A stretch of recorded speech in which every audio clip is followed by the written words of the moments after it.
Continue our breaking news coverage here of the death of the Polish president, the crash of the plane just south of an airport in Russia's western Smolensk region. We can now cross live to RT's Katarina Azarova and RT's Daniel Bushell as well. Daniel Bushell is standing at the Foreign Ministry and Katarina Azarova is outside the Kremlin. So Daniel, first, take us through all the details we know about this tragedy so far. The latest reports from the Foreign Ministry is that 96 are dead, 88 of them Polish high-level officials from politics, diplomatic circles and also the defence ministries. We're hearing three issues are coming in for question. One is the pilot, two is the airport and three is the plane itself. Let's start with the pilot. Latest reports, he refused and ignored commands from air traffic control in Belarus, flying from Poland through Belarus to Russia to land in the Belarus capital Minsk.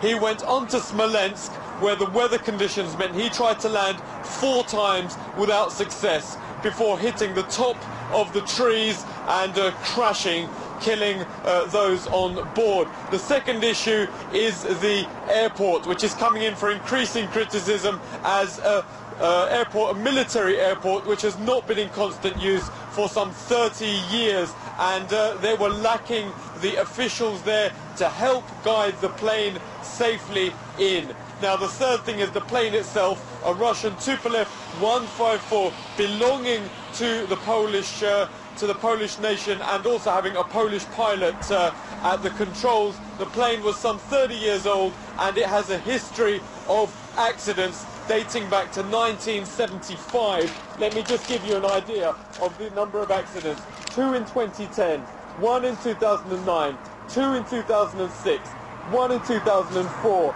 2 in 2002, 2 in 2001, and so on and so on and so on, going back to 1975. However, it is considered a reliable plane when it isn't kept in good condition, and now the latest investigation by the emergency ministries and the other ministries already on the scene there in Smolensk, south of Moscow, is whether the plane had the necessary navigation equipment to land the plane safely.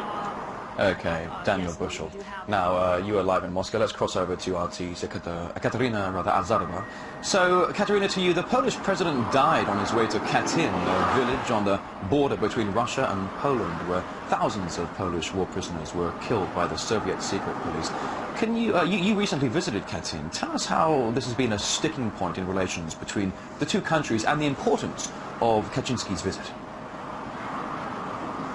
Well, Rory, Katyn is a very difficult aspect and a difficult point in relations between Moscow and Warsaw. In the 1940s, over 4,000 Polish officers who were taken prisoners in the late 1930s. They were executed there in the spring of 1940, taken out to mass graves, shot in the back of the head and buried. For years, the Soviet Union denied any knowledge of what had happened to over 20,000 Polish officers taken prisoners, and only decades after did the truth finally begin to come out. Mikhail Gorbachev was the first to officially apologize for what became known as the Katyn massacre, and later the Russian President Boris Yeltsin released documents from the archives, all the documents related to this horrible, tragic event, with signatures on the execution orders from Joseph Stalin and Lavrentiy Beria, the head of the Soviet secret police.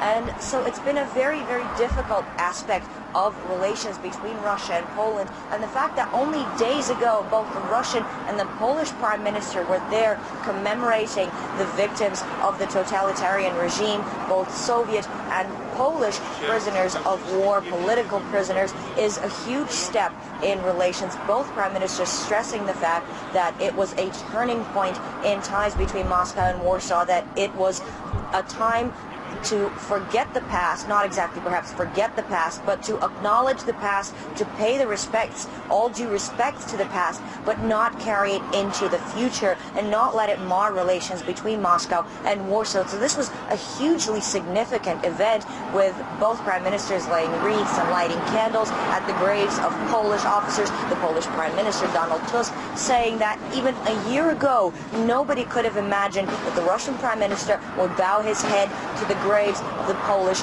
officers who were executed there in 1940. So it's a huge event that was played up in all international media, that was hugely covered by the Polish media, and for something like this to happen only days afterwards is going to deliver a crushing blow to the Polish side, of course, to possibly going to affect the relations between Moscow and Warsaw. I believe we can now look a little bit closer at my report for the details and the history of what became known as the Katyn massacre. The machine of Stalin's totalitarian regime operated in secrecy, with details still coming out today. But what could have remained a national tragedy became international when over 20,000 Polish officers were executed in 1940. Katyn was one of the 4 locations where the Poles were murdered. The Soviet Union denied any responsibility and even tried to blame Nazi forces for the killings.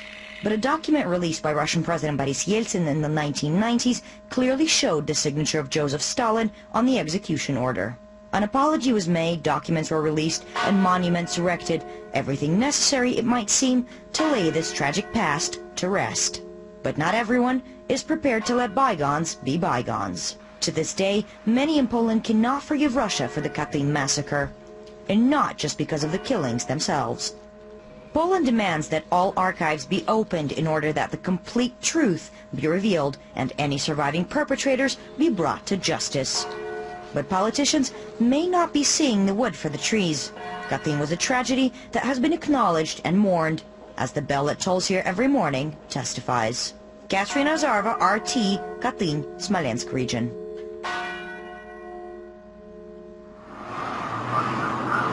So as you see, Rory, the memorial is almost a sacred ground for Polish people, for Russian people, and it became a turning point. The visit of the Russian and the Polish prime ministers there became a turning point in Polish relations. Of course, many in Poland are now going to associate Katyn not only with the deaths of its officers in 1940, but also with the tragic demise of their president. So this is definitely going to shake up the Polish people and may well affect the relations between Moscow and Russia in the future. However, it is perhaps important to focus mainly on the fact that this, despite the fact that it certainly is a tragic death, was an accident first and foremost, and just whilst the Katyn massacre was the works of the Soviet totalitarian machine and regime, this is nothing of the sort, and perhaps not many, if anyone, could be held responsible for it.